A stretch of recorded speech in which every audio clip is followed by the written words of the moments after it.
Кыргызстандын эгемендүүлүгүнүн 31, Байтик Баатырдын 200 жылдыгына арналган маданий иш-чара быйыл масштабдуу деңгээлде Чүйдүн Чуңкурчак жайлоосунда өттү.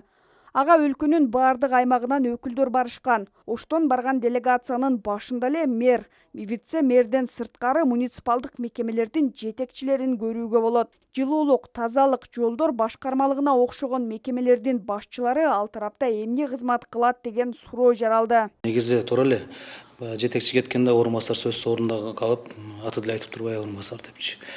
Иште үзгүлтүккө учурашпаш керек. Буну биз тактайбыз, бирок УМСдин жетекчиси экинчи орун басары калып бул жакта өзүнүн баягы штатный жумушун жасап эле аткан эмилгенден. Ош шаарынын бюджетинен аталган иш-чарага 1,5 миллион сом бөлүнүп, 165 адам барган. Алардын жол киреси, тамак ашы, жатаканасы ошол акчадан каралат. Эми иш-чарага кимдер барганын эсептеп көрөлү. Маданият башкармалыгы жалпы 105, спорттук оюндар үчүн спорт комитети 17 адамды алып барган. 10го жакын адам уюштуруу тобундагылар. Калган 30дан ашыгы 7 аймактык башкармалыктын кызматкерлери жана муниципалдык мекемелердин жетекчилери, орун басарлары.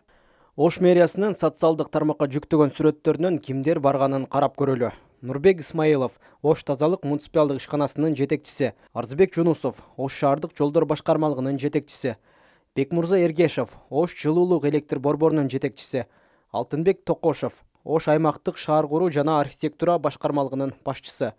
Сталбек Төрөбек уулу, муниципалдык менчик башкармалыгынын жетекчиси. Дастан Мурзалиев, муниципалдык менчик башкармалыгынын жетекчисинин орун басары. Айгүл Калматова, Ош шаардык боорукердик үй интернатынын жетекчиси. Алтынбек Пирматов, мэриянын шаар куруу жана муниципалдык менчик бөлүмүнүн башчысы. Оштун мэри 22 августта эмгек өргүүсүнө чыгып, анын милдетин Марс Исаев аткарып турган. Бирок Исаев өзү да бул күндөрдө ден соолугуна байланыштуу өргүүдө болгон. Муниципалдык мекеменин жетекчилеринин барып келишин колдойм деген биринчи вице-мэр буйрукка кол койбогонун айтууда. Ал эми дагы бир вице-мэр Жасур Азимов Ош шаардык мэриясынын менчик башкармалыгындагы 4 жарандын буйругуна гана кол койгонун, калгандарынан кабары жок экенин билдирди. Мен өзүм блогум боюнча ошо УМС балдарга кол коюп бердим, иш-чарага катышабыз. Аларга приказ чыкканда эми ошо приказы негизинде биз аларды жөнөттүк да ошо жерге иш-чарага катышып келсин деген ой менен жөнөттүк. Кыргызстандын 31 жылдык эгемендүүлүк күнүнө карата Чуңкурчактагы иш-чарага Ош шаардык мэриясынын муниципалдык менчик башкармалыгынын жетекчиси жана биринчи орун басары да кеткен. Ош шаарынын вице-мэри Марс Исаевдин айтымында алар бүгүн жумушка чыгышы керек, бирок жетекчилердин экөө тең жумушка бүгүн чыга элек. Бүгүн чыгыш керек? Бүгүн чыгыш керек. Бүгүн жумуш керек. Жумуш күнү. Эми бүгүн жумушка чыгыш керек. Муниципалдык менчик башкармалыгынын жетекчисинин экинчи орун басары да эмгек өргүүсүндө экен. Ошондо бул мекемеде бир канча иш токтоп турабы деген суроо жаралат. Жетекчиге келгенде Чуңкурчакта дагы экөө тең. Эми экинчи орун басары бар, Экинчи орун басары эмес, айтышты. Экинчи орун басары бар, но ал немеде, отпускада. Биз башка жетекчилерди да кызмат ордундабы кабар алдык. Мисалы, Ош тазалыктын жетекчиси 2-сентябрда кызматка чыгаарын биле алдык. жумушка качан чыгат, командировкасы качан бүтөт билбейсизби? бүтсө керек, уже бүгүн бир күн жолго чыкса керек.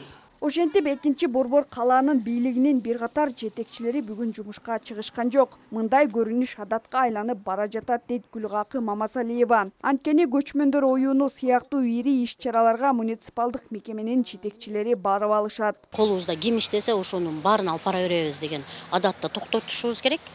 Анан мен ойлойм, ошол быйыл ошону токтотуп тиешелүү териштирүүлөр баштабаса, анда жылдан жылга бул нерсе кайталана берет. То есть Ош шаары демек мына 5 күнгө токтоп калыш керек да. Ал бир күндүк эле иш-чара эмес да. Мисалга 2-3 күн мурун кетишкен, анан бүгүн жумушка чыгышкан жок. Эртең дагы менин оюмча чыгышпайт. Ушул мына бир жума тиешелүү адистер жок болду. Анан чечимдерди кол коет да алар чечимдерге. Чечимдерди кабыл алуу процессте токтоп турат да. Шаар бир жумага токтоп турат деп айтсак болот да. Мамасалиева иш-чарага тиешеси жок жетекчилер эмне үчүн барганы жөнүндө суроону депутаттар узатышы керек деген талапты коюуда. Анткени жергиликтүү бюджеттен кеткен каражаттын эсеби максаттуу жумшалууга тийиш. Муниципалдык мекемелердин жетекчилеринин шаарда 4-5 күн жок болуусу бул деген мыйзам бузуу деп эсептейм. Неге дегенде алар өзүлөрүнүн ордуна отурбагандыгы боюнча прокуратура иш козгош керек. Алардын барганы канчалык деңгээлде зарыл эле деген суроо жаралат да. Эмнеге дегенде жылуулук ишкананын жетекчиси ал жерге жылуулук койбойт да, же мындай кайсы адис катары чакырылды, же болбосо ошол тазалыктын жетекчисин кайсы адис катары чакырылды. Ал жерге мен ойлойм ошол маданий жана культураны тейлеген ошол жактагы эксперттер эле болбосо, анан кийин эми ошол спорт комитети дагы чакырылган болуш керек. Неге дегенде жанагы спорт менен алек болгон балдары барып конкурстарга катышып атпайбы? Оштун көпчүлүк жетекчилери Чоңкурчактагы майрамды көрүүгө кетишти. Шаарда болсо эс алуучу бактарда гана оюндар уюштурулду. Бул көрүнүшкө майрам салтанатына күбө болобуз деп келген жарандар нааразычылык менен кайтышкан. Ал эми Жалал Абад шаарында болсо мэр дагы, облустун башчысы да майрамды эл менен тосуп, концерттик программага күбө болушту. Зыягүл Болот кызы, Азам Бузриков, Тмедиа жаңылыктары.